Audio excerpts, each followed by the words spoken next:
Of an all-time high homeless count in Los Angeles, the city controller, who's the watchdog of your tax dollars, says it is no surprise that voters are angry. NBC4's John Caddis-Klimack is live for us right now in Studio City, and John's going to show us why. John? Yeah, he was very candid with us today about some of his frustrations with all of this. As you said, he's the watchdog, making sure your money is being used properly. And he says right now he's a little concerned that the city isn't using the homeless funds properly, at least isn't using it properly right now.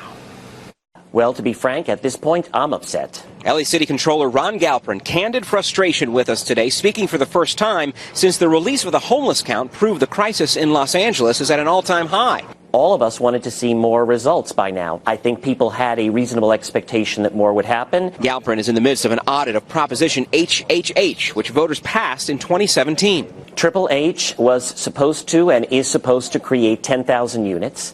It was approved by the voters 2.5 years ago, $1.2 billion in bonds, and the voters were very generous in wanting to see that money put to use for permanent supportive housing. To this day, unfortunately, there is not one such unit that has been built. He says he believes the lack of action by the city led to a lack of interest from voters yesterday when they voted down Measure EE, something Mayor Eric Garcetti had promoted heavily. I disagree. I completely disagree.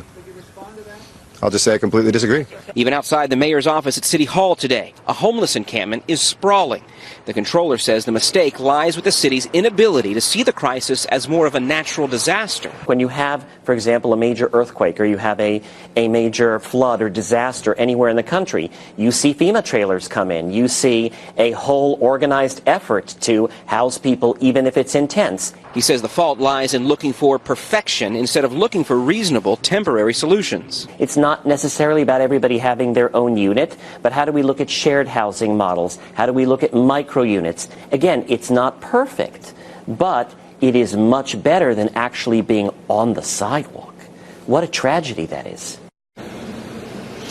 As we mentioned, the controller is working on an audit right now of Triple H. He says that could be released in the next couple months. Reporting live in Studio City, I'm John Caddis-Klimack, NBC4 News.